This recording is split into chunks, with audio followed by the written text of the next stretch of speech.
A very upsetting Thanksgiving. Denver's running game dominating, and Johnny Manziel making his debut, all highlight Week 13. Arizona fans, now is the time to start panicking. It's Week 14, and this is Big Football Sundays.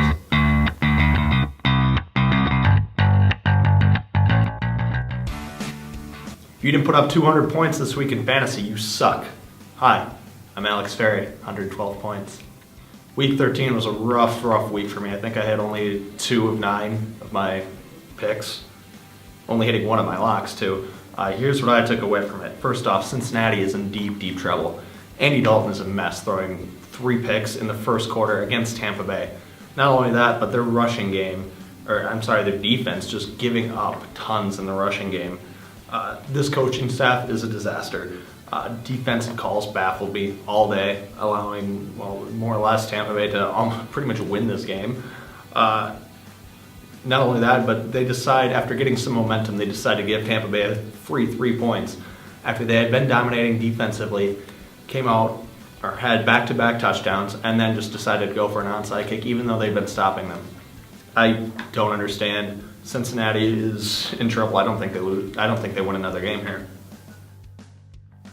I said in the middle of my picks last week that I had way too many away games, and that really cost me this week. I have a new rule going forward. Don't overload on away teams, especially away team favorites. Staying away from that. Trying to shake off Week 13 and moving on to Week 14, I was tempted to pick spreads I just don't trust. But then again, I ended up with 40 picks, and yeah, I'm just back on picking my spreads for you. So here's a few I like. This week, Tampa Bay at Detroit. Tampa stayed close last week, basically not letting McCown throw the ball until late, kept him in the game. That won't work against Detroit's number 1 rush defense. They're not going to be able to move the ball like they did against Cincinnati. Now, Detroit has had their offensive struggles this year, but I don't think it's going to be enough of a problem where they lose this game or don't even cover the spread. Stafford's been all over the place this year, but I don't really think that's affected their ability to score. Detroit opens up as an 8.5 point favorite, and that is my number 1 pick for Week 14. Pittsburgh at Cincinnati. I know I said no more away teams, but Pittsburgh is an underdog on the road at Cincinnati.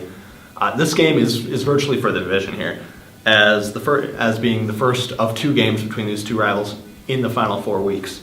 Now, this first one is at Cincinnati, and Cincinnati having a little more than a game over Pittsburgh. This is a big one for them. If they lose this, I think it's pretty much over. Like I said earlier, though, I don't think they win another game this year. Pittsburgh is a 4-point dog, and I love them to not only win this game, but win the division. Last week, Houston had a huge week against Tennessee, and Jacksonville won a game. Drink it in. Drink in the victory while you can, Florida. It's not going to happen again. Watt is going to increase his MVP chances. This is a top 3 defense. They're going to feast on Jacksonville. I handicapped Jacksonville as around a 11-point dog. I'll take them up to almost 2 touchdowns there. Grab a piece of the 9-7 Texans. Lastly, New York Jets at Minnesota. The Jets ran over Miami on Monday. They head to Minnesota today. Everyone's going to be watching this game, right? Highlights. Honestly, I'm close to taking the Jets here, all right, as 4.5 point dogs. If they continue to not allow Geno Smith to throw the ball and just run, I think they have a chance. What I like here, though, more so, is the under on 40. The only reason Minnesota got to the over last week was 2 punt blocks turned into touchdowns. Now, if you want to go ahead and rely on defensive scores like that to get you to your over, more power to you. I'll take the under on this one. Moving on to fantasy, I missed in a lot of places last week. Was I the only one that missed the memo on Trey Mason? I didn't even realize Ryan Fitzpatrick was back under center for Houston. Looking at it this week, I'm starting at quarterback Ryan Tannehill, 8,600 over on FanDuel. Honestly, I've been looking at the stacks week in, week out. My stack this week is Ryan Tannehill and Jarvis Landry. Tannehill's been one of the hottest quarterbacks lately, along with this playoff Miami team. Who would have thought? and especially with Javaris Landry, the rookie there, those two have been hooking up very well. I think there's some decent points there. This might be your last week to get in on Tannehill. Maybe it's already too late. 8,600 is a high price for him, but we'll see what happens. At running back this week, I would really love to find a way to play both Le'Veon Bell and Arian Foster. We talked about Cincinnati, who Pittsburgh goes up against, giving up a mess of yards to Tampa Bay. Le'Veon Bell is going to have a huge day here. He's going for 93. Arian Foster's going for 87. I'm seeing pretty much the same kind of day between them. Arian Foster at Jacksonville, these should both be 150-yard games. But I'm choosing Bell simply because I want to see Cincinnati get crushed after last week.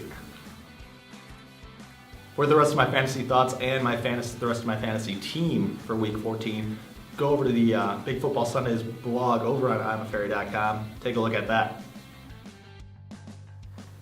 One last thing before I go. Playoffs are on the line for a lot of teams this week.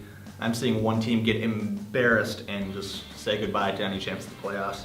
Oakland is going to beat San Francisco straight up this week. San Francisco didn't score a touchdown last week, and all of their wins since their bye, they've barely eked out. I really like this matchup here.